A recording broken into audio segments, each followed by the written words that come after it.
When a mine emergency occurs, federal and some state laws require that agencies be notified within 15 minutes of the occurrence. Although it is nearly impossible to evaluate the situation and determine exactly what happened within 15 minutes, notifications need to be made.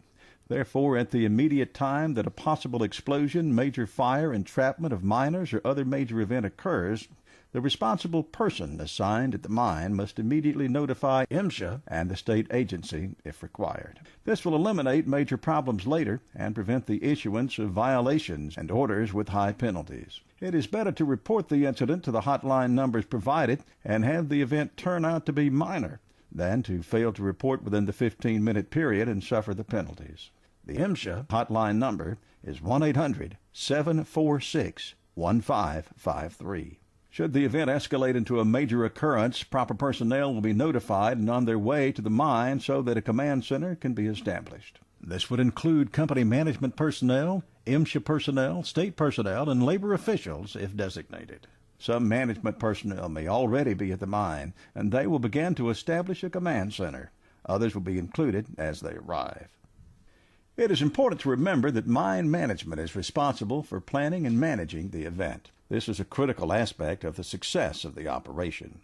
Do not sit back and expect that MSHA or the state agency, if available, will manage the event for the company. Although success of the operation is important and critical to both MSHA and the state, their primary involvement is not to manage the operation.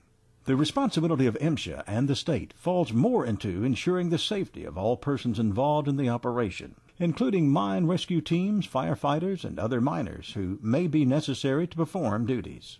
In the 1960s, 70s, and 80s, a high incidence of mine accidents occurred, resulting in fires, explosion, and entrapments. Although unfortunate and discouraging, the number of events resulted in the fact that many persons in the mining industry were familiar with managing such occurrences. It was common to have mines on fire or being recovered from fires or explosions, and mine managers and government personnel were knowledgeable in dealing with such situations. First-hand training in handling mine emergencies was constantly being done through necessity. As mine safety improved and regulations requiring better ventilation, rock dusting, and elimination of ignition sources were greatly enforced, the incidence of fires, explosions, and entrapments reduced significantly. Also, persons who were very knowledgeable in dealing with mine emergencies retired and left the industry, leaving a void in that aspect of experience. It is difficult to provide training for mine emergencies. Situations are varied, and each operation presents different challenges and requires unique knowledge. Also, since mine emergencies are infrequent, some mine managers have never dealt with a disaster situation in their entire career.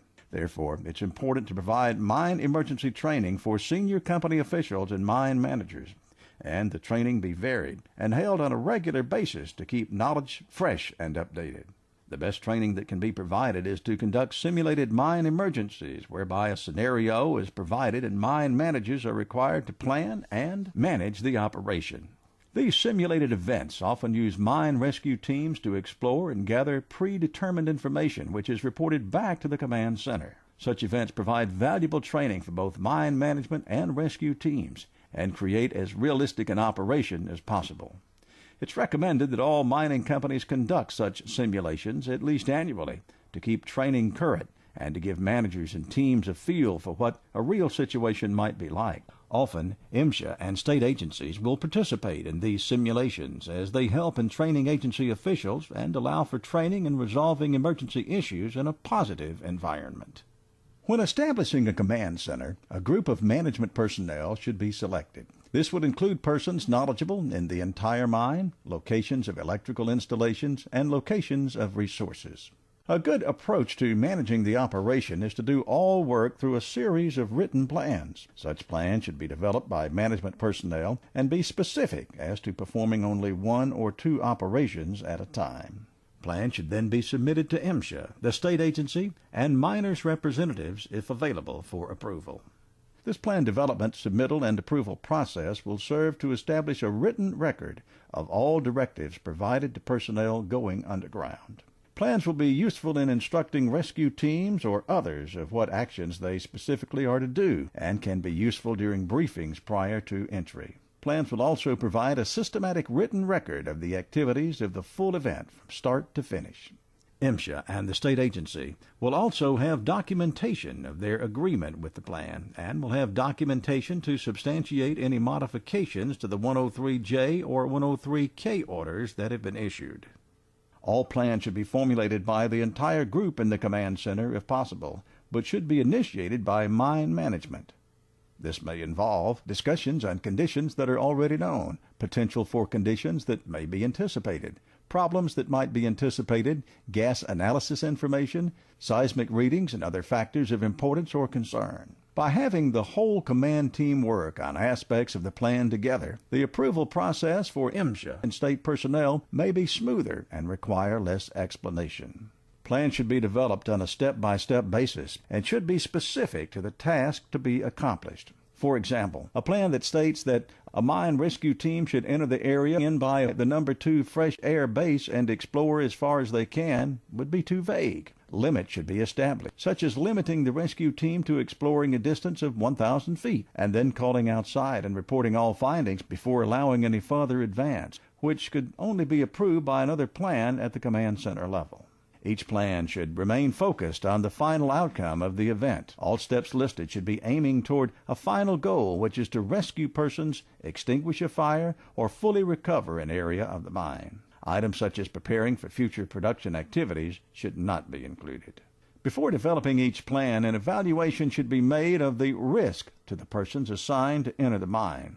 A minimal risk entry is always desired, as protecting the mine rescue teams is of primary importance. Because of situations that may be encountered or goals that can be accomplished, additional risk may often be considered or be necessary. For example, the command center may elect to expose rescuers to more risk if there's a possibility to rescue known live persons and expose rescuers to less risk if the task is only to save the mine. This may be referred to as the risk versus value theory. If there are no missing miners and the goal is to extinguish a fire to save the mine, the rescuers may only be exposed to minimal risk.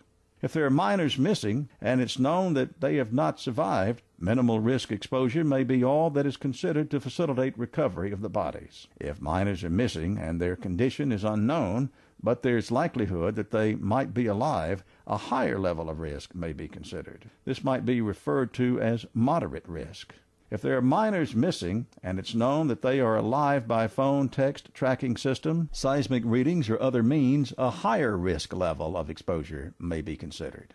This would not mean that rescuers would be placed in conditions that would be considered as imminent danger, but may allow them to explore faster or proceed farther than would normally be considered. In review, the following efforts should be done by mine management.